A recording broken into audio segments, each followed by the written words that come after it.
it's Miss Eliza and I'm here with another elementary maker project. This time we're making cardboard shuttlecraft. So for this activity, you're going to need a cardboard tube. It could be like a tissue tube or a paper towel tube. Another piece of cardboard, and this can just be like thin regular cardboard like a cereal box or something similar, just something that you can cut out that's a little sturdier than regular paper. You could also use cardstock if you didn't have anything cardboard. You're also going to need a straw, and we used one straw cut in half, so you need about half a straw, but any type you have will work.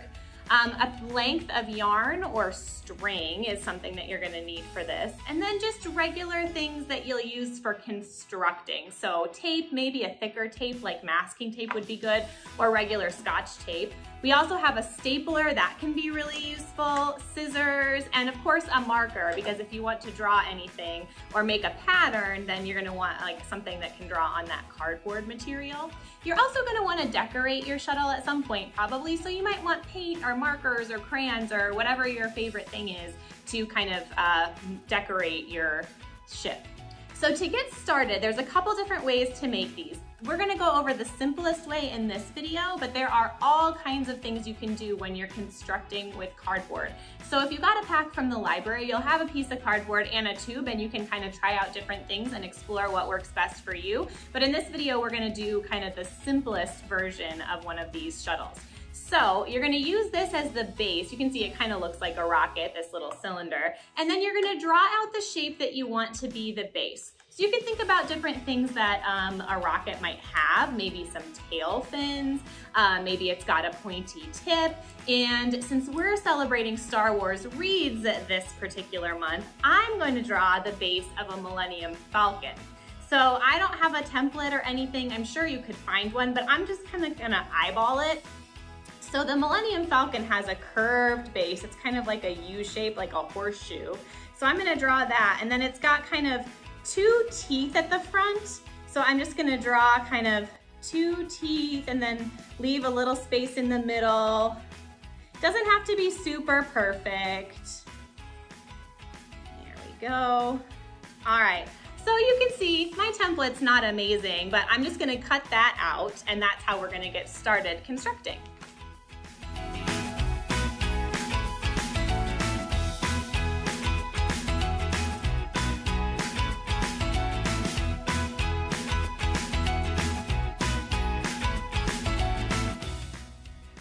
All right, so now I've got kind of the base for my ship, and I've got my tube, so I'm gonna put that right on here. And you can see that when you layer those up, it does kind of look like a rocket ship. So there's a couple different ways you can attach this. I'm gonna use a stapler.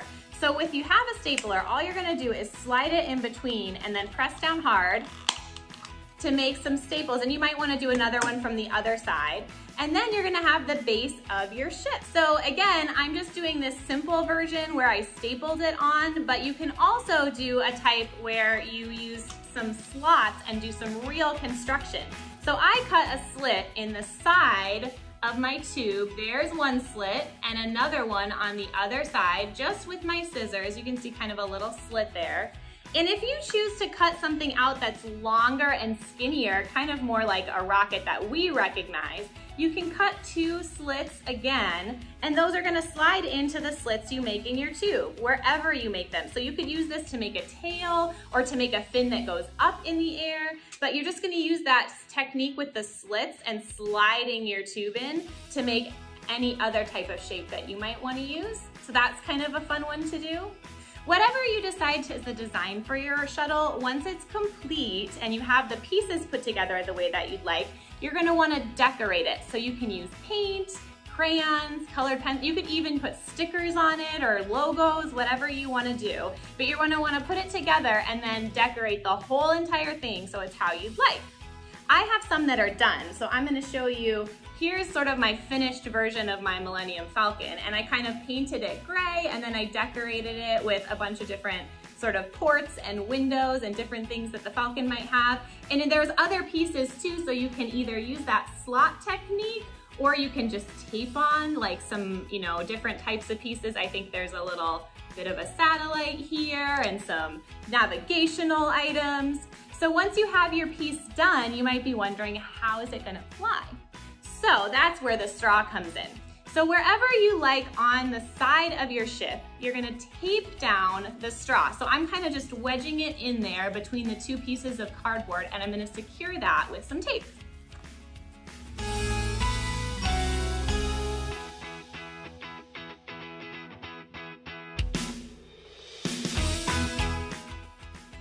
All right, so now I've got this straw that goes all along the length of my rocket, and we're gonna thread the yarn, if I can find the end.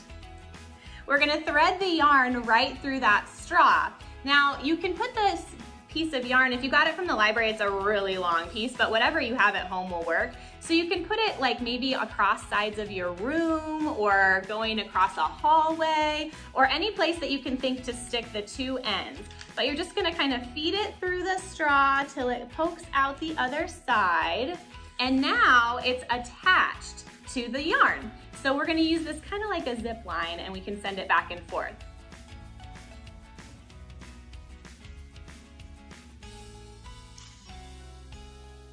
All right, so that went pretty well. We can try a couple different things with this. You might want to try moving the line higher or lower and see what kind of difference that makes. You might want to see how fast you can get it to go. Maybe if you add some more weight, maybe some more layers of cardboard, or you add something to the inside to make it heavier, you can see how that affects how it moves back and forth.